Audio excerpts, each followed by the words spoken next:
여러분 안녕하세요. 이번에는 카메라 모션 만들기입니다. 뉴 컴프 클릭하고 컴프 네임에 카메라 모션이라고 입력합니다. 자, 듀레이션은 5초로 할게요. 5점을 입력해주고 OK 할게요. 자, 레이어장에 우측 클릭, 뉴로 가서 텍스트 클릭할게요. 자, 여기다가 애프터 이펙트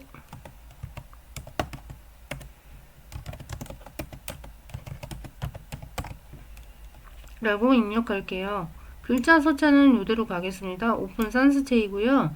옵션 창을 이렇게 움직여서 색깔은 파란색으로 가겠습니다. 블럭 지정하고 200 픽셀 해주고 먼저 중앙점을 클릭해서 중앙점을 자신의 중심으로 옮겨주고 온라인 가서 가로 가운데 맞춤, 세로 가운데 맞춤. 자, 글자 레이어를 오셔가지고 컨트롤 D를 복제합니다. 글자를 이제 색깔을 바꿔줘서 글자 색깔을 핑크색으로 바꿔주고 글자 모양을 선택도구로 갑니다. 선택도구로 가서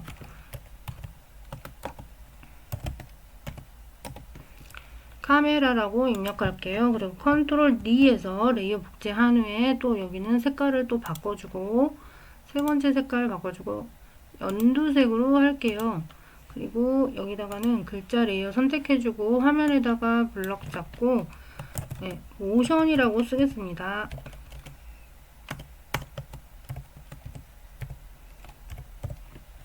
(2D) 상태예요. 세 개가 같은 위치에 있는 상태인데 세 개의 레이어를 모두 선택해주고 레이어 이 3D 체크를 해줍니다. 3D 체크가 안 보이면 토글 스위치를 한번 클릭해 주세요. 얘가 나옵니다. 그리고 오른쪽 화면 하단에 보시면 클래식 3D 체크해 주시고 프로퍼티 창을 옆으로 쭉 보내보면 원뷰로 되어 있는 상태예요. 얘를 투뷰로 바꿉니다. 그 왼쪽에는 커스텀 뷰 1, 오른쪽에는 액티브 카메라 모드. 그런데 여기 왼쪽에 커스텀 뷰 1이 안 돼 있다면 왼쪽 창 선택하고 커스텀 뷰 1 체크, 또 오른쪽 창 체크해서 선택한 후 오른쪽 창 선택한 후 액티브 카메라 선택하시면 돼요. 이게 결과창이죠. 요거는 작업하시면서 참조하시고 이 상태에서 empty 텍스트 레이어는 지워주고 자, 글자 3개의 레이어가 3D 상태인 거죠. 그러면 다 같은 위치에 있어요. 공간각이 느껴지도록 배치를 다르게 해보겠습니다. 애프터 이펙트 글자 피시고 트랜스폼 가서 X, Y, Z 축값에서 Y 축값을 왼쪽으로 드래그 해줍니다. 250 정도. 그래서 여기다 배치를 할게요. 위로 올라가게.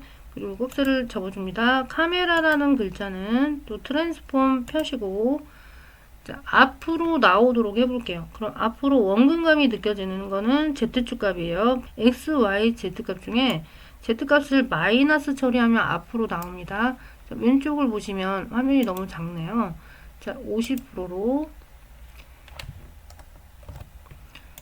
여기 화면 왼쪽 창을 클릭해주고 50%로 얘도 크게 보고 트랜스폼의 포지션 와서 Z축 값을 왼쪽으로 들어가면 글자가 앞으로 나오죠. 마이너스 300 정도 해주고 앞으로 이렇게 나와 있죠. 글자가. 자, 얘는 접어줍니다. 그리고 카메라 글자 앞으로 나오겠고 모션이라는 글자는 아래로 내려가게 Y축 값을 아래로 내리겠습니다. 그러면 꺽쇠를 펴서 모션이라는 값에 트랜스폼으로 가요. 포지션에서 Y축 값을 우측으로 들어가면 아래로 내려오죠. 요 정도 배치를 하겠습니다. 여기서는 이렇게 보이지만 정면에서 보는 모습은 글자가 위로 갔고 얘는 앞으로 나왔고 얘는 아래로 내려갔어요. 자, 꺽쇠를 닫아 보겠습니다. 자, 화면을 왼쪽 창 클릭해주고 33.3%로 줄이겠습니다. 카메라를 더 앞으로 나오게 수정할게요. 카메라 꺽쇠 피고 트랜스폼 핍니다. Z축값 더 드래그해서 앞으로 많이 나오도록 할게요. 그럼 얘가 이렇게 거리가 생겼죠. 마이너스 700으로 하겠습니다. 자, 앞으로 많이 나온 상태 얘는 위로 갔고 얘는 밑으로 내렸어요. 정면에서 결과물은 3개가 보이죠. 얘가 가까이 있어서 글자가 좀 크게 보이고 이렇게 결과물 하나로 보입니다. 그리고 우리 눈으로 모션을 어떻게 위치나 뭐 글자 모션만 넣을 수 있지, 카메라의 시선에서의 모션을 넣으려면 카메라를 꺼내야 됩니다. 자, 레이어에 왼쪽 하단에 우클릭, 뉴로 가서 카메라를 하나 꺼낼게요. 온 노드 카메라를 선택을 해놨고, 타입은 카메라를 이름은 써도 되고 안 써도 돼요. 프리셋에는 50mm 하겠습니다. 오케이 해주고 카메라 하나 꺼냈습니다. 자, 카메라도 이렇게 펴보면 지금 카메라가 앵글이 이렇게 잡혀 있네요. 화면이 왼쪽 프로그램 창, 모니터링 창 선택해주고 25%로 축소할게요. 카메라가 여기 위치에 있어요. 카메라가 보이도록 더 축소해야겠군요. 그럼 여기 있네요. 카메라가 여기 있고 앵글은 이 두 글자를 잡고 있죠. 지금 세 글자 다 선명하게 보이는 상태예요. 그런데 카메라의 레이어로 와서 카메라를 꺽쇠를 펴보면 카메라 옵션 항목이 있어요. 여기를 꺽쇠를 펴서 depth of field 값은 피사계 심도 값인데 여기를 켜놓을게요. 피사계 심도를 켜서 focus distance라고 해서 피사계의 초점의 거리에 따라서 그 흐려지는 값을 좌우해 주는 겁니다. 1500이라고 지정을 해줄게요. 어페추어는 조리개인데 그 피사체의 흐려지는 값을 조정을 해주는 겁니다. 150 정도, 흐림 정도 값을 150 정도 넣겠습니다. 지금 상태를 보시면 지금 카메라가 앵글이 카메라라는 이 앞에 근접한 글자를 잡고 있어요. 그래서 거리가 너무 멀리 있는 두 글자는 흐리게 보이는 거예요. 아까 150을 넣어서 이렇게 흐린 거고, 값을 높이면 더 흐려집니다. 이렇게 300 정도 넣었더니 더 흐려지죠.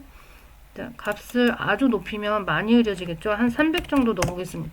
자, 300 정도 넣었더니 거의 형체만 보이는 상태에 여기를 접고요. 카메라에 모션을 넣어볼게요.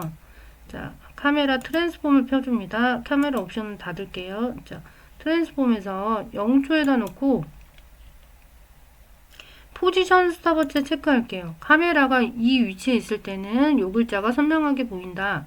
더 선명하게 보려면 Z, 즉 거리값을 카메라가 좀 가까이 가는 거는 오른쪽으로 드래그 해야겠죠. 오른쪽으로 드래그해서 초점이 맞았을 때 이렇게 선명하게 보이지요. 선명하게 보인다.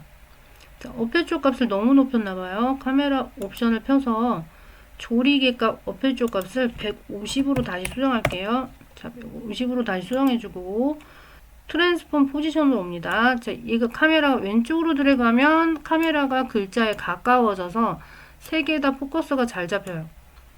자, 초점이 잡혀서 이렇게 왼쪽으로 드래그하면 이렇게 카메라가 멀어져서 여기 왼쪽 화면처럼 카메라가 멀어집니다. 그래서 초점이 흐려지고요. 자, 오른쪽으로 드래그하면 카메라가 Z값이 플러스가 될수록 가까워지면서 앵글에 가까이 잡혀있는 글자가 선명해지죠. 근데 얘가 가장 근접하니까 카메라라는 글자가 가장 선명해지고 있죠.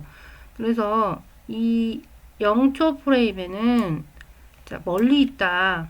마이너스 2700에 있다. Z값이. 자, 카메라가 여기 위치에 있어서 카메라라는 글자를 잡고 있다. 그런데 3초 프레임에서는 그래서 가까워진다. 오른쪽으로 드래그 플러스 값으로 바뀌면 자, 이 가까워지면서 카메라 값이 흐려지고 나머지 두 글자가 선명해지는 이런 모션 키프레임 값을 넣습니다. 그럼 여기도 마이너스 1500 정도만 넣겠습니다. 자, 마이너스 1500을 넣었더니 이렇게 가까워졌네요. 마이너스 1200.